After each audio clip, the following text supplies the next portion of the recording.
Welcome back to Chesterfield at the conclusion of our story on the Chesterfield Loop, the old Great Central line that ran from Staveley round, looped through Chesterfield and went joined back up with the Great Central main line at Heath.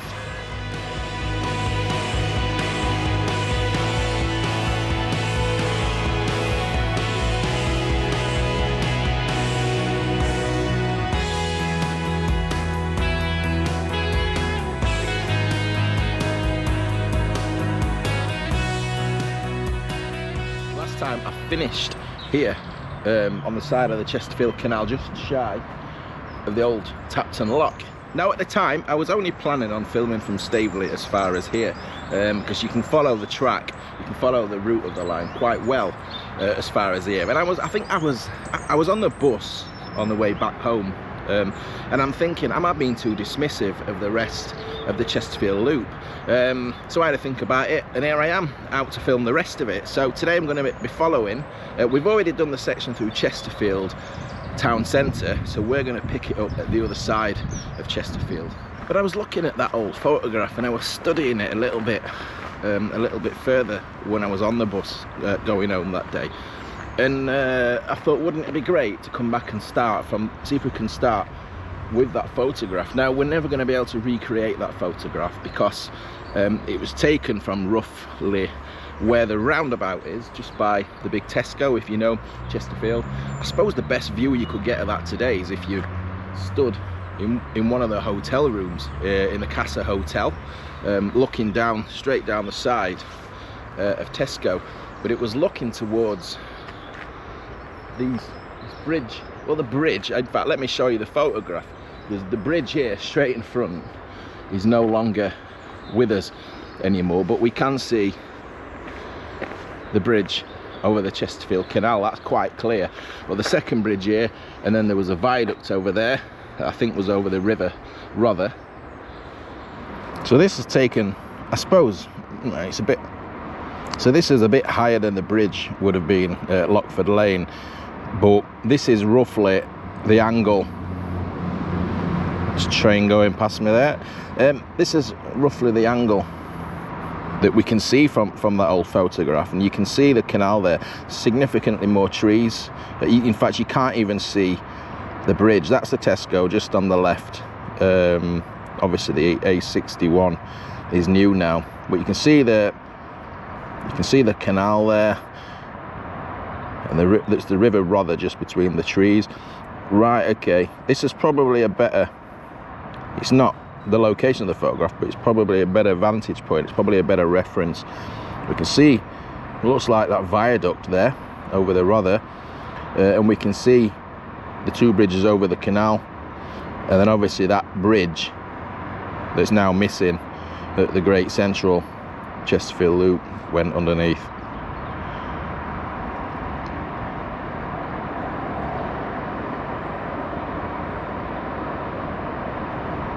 So just a quick shout out for a new member this week, and we've got Chris Jubb from Hernborough Model Railway. So welcome Chris, thanks for your support, and I hope you enjoy the member perks. Right in the middle of the roundabout now, in the underpass, there's the Tesco. So we'd have been stood roughly in the track bed somewhere around here, wouldn't we? From here, the building of the A61 Chesterfield Relief Road in the 1970s has largely eradicated the Great Central Chesterfield Loop.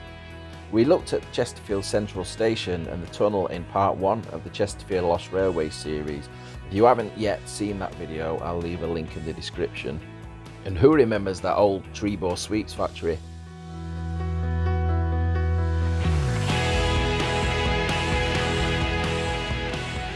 Leaving south and after passing under Hornsbridge, it's a similar story, with the A617 dual carriageway now running on much of the former railway alignment. So just over there is the site of the old Grassmoor Station. We're stood around about here where there would have been a bridge and go underneath this road.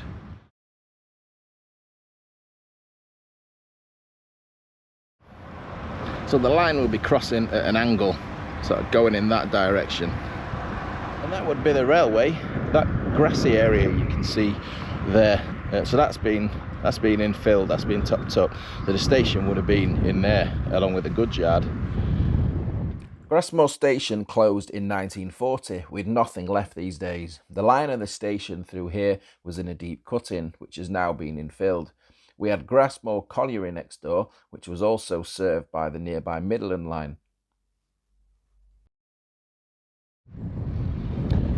And just here, 100 yards down from where I've just said the line went underneath the road, the railway came over the top of this road here.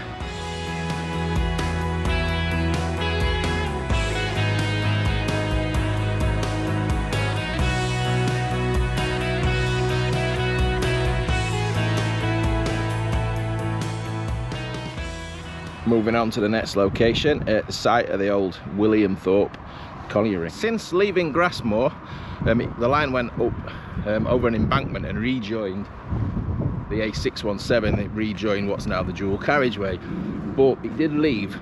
It swept across this road. This is the road into Heath, with a bridge round about here.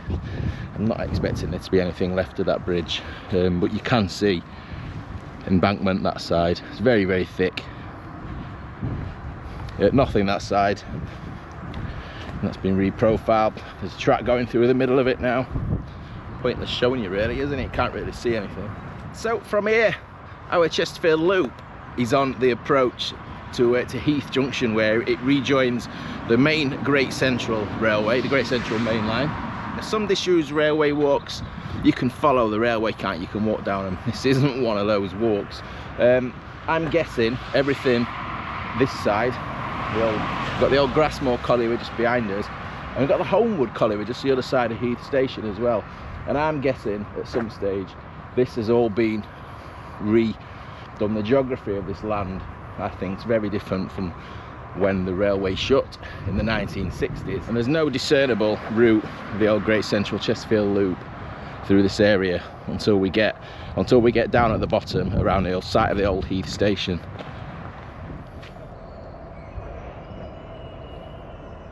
It's around about here on the old maps that you can see the Great Central main line's already joined us, and we're running parallel alongside of it for a short distance.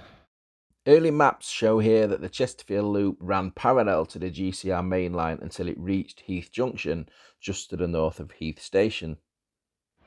So here we are, just coming down to the site of the old station at Heath. It's now a road, I'll warn you now, but there is something interesting left. Wow, these concrete blocks here. A signal base, perhaps. A blue brick bridge. Okay, so this is the original bridge from just to the northern end of Heath Station. I'll just bring you around here, start the sun. You'll see it's now a road going through there where the tracks would have been at one point.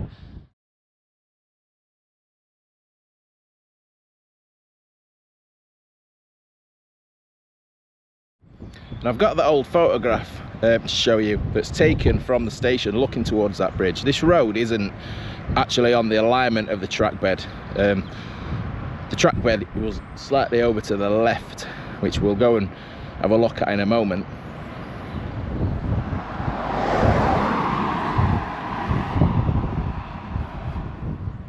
You can tell from the alignment of the abutments, look, it's going off in that angle, isn't it?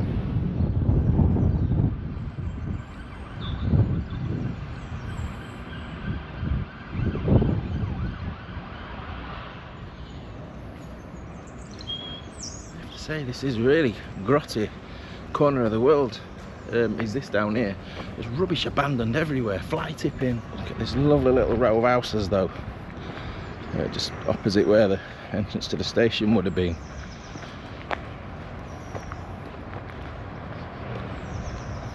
And we have still got the station house up on the left over here in a moment.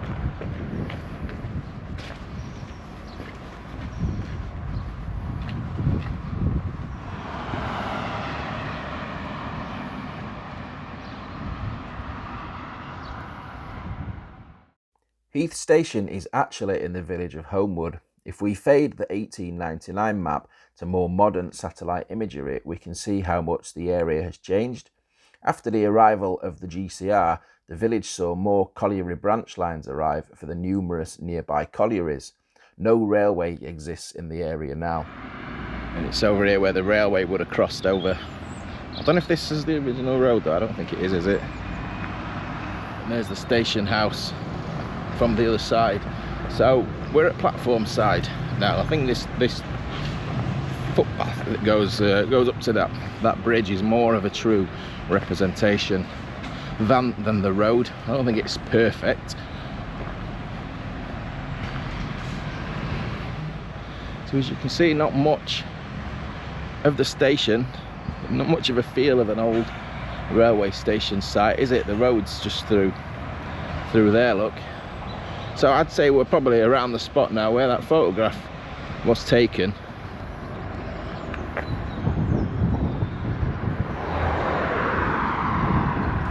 I hope you've enjoyed these two videos covering the Chesterfield Loop as part of my wider series on the lost railways of Chesterfield. Thanks to all my channel members, anyone who's bought me a coffee, anyone who sent me a super thanks through YouTube, and anyone who's watched the videos, liked, subscribed, commented. It's all really appreciated. And don't forget, you can join the membership for a couple of pounds a month. Gets you extras like early access to videos for some of the membership levels, and also members only videos that I put out from time to time, and lots of behind the scenes stuff, things like that. So cheers for watching, take care, we'll see you soon.